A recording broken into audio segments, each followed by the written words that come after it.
Tonjolan di perut Jokowi disorot Dokter Tifa, Anda sakit serius harus ke rumah sakit.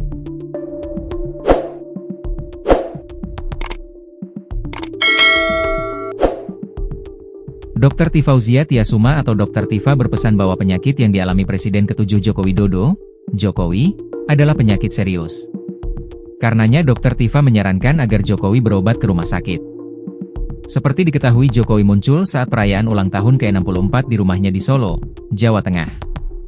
Ayah 3 anak itu sempat menyambut warga dan simpatisan yang ingin merayakan hari ulang tahunnya di tanggal 21 Juni 2025 kemarin. Warga dibuat terkejut dengan penampakan terbaru wajah Jokowi yang konon berbeda jauh dari sebelumnya. Dalam jepretan foto awak media, terlihat wajah Jokowi dipenuhi bercak putih di pipi, dahi, hingga leher. Di leher Jokowi juga tampak memerah. Kondisi wajah Jokowi yang disebut-sebut berbeda jauh dari saat ia menjadi presiden pun turut disoroti Dr. Tifa. Dokter yang ngotot menuding ijazah Jokowi palsu itu turut mengurai keprihatinannya atas kondisi wajah suami Iriana. Jokowi 21 Juni 2025. Sepertinya masih sakit. Sekali lagi saya ingatkan, Pak Jokowi, Anda sakit serius, tidak bisa dibiarkan tanpa perawatan terbaik. Ada luka memanjang di leher. Pasti gatal sekali rasanya sekujur tubuh.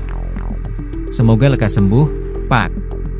Segera ke rumah sakit, jangan hanya rawat jalan, tulis Dr. Tifa dalam cuitannya di Twitter, dilansir tribunnewsbogor.com pada Minggu, 22 Juni 2025. Tak cuma soal wajah, Dr. Tifa juga menyoroti soal tonjolan yang ada di perut Jokowi saat muncul di acara hari ulang tahunnya. Terlihat di balik kemeja putih yang dikenakan Jokowi, kata Dr. Tifa ada tonjolan di bagian perut suami dari Iriana tersebut. Terkait dengan tonjolan di perut tersebut, Dr. Tifa mengurai analisanya. Tifa menduga, tonjolan di perut Jokowi itu adalah alat kesehatan bernama CAP. Untuk diketahui, CAP adalah Continuous Ambulatory Peritoneal Dialysis yang merupakan alat untuk metode cuci darah melalui rongga perut.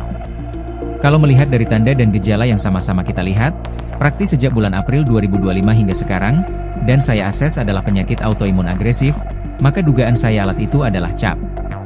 Ini adalah asesmen dari seorang dokter atas pertanyaan para netizen, ungkap Dr. Tifa dalam postingannya di Twitter.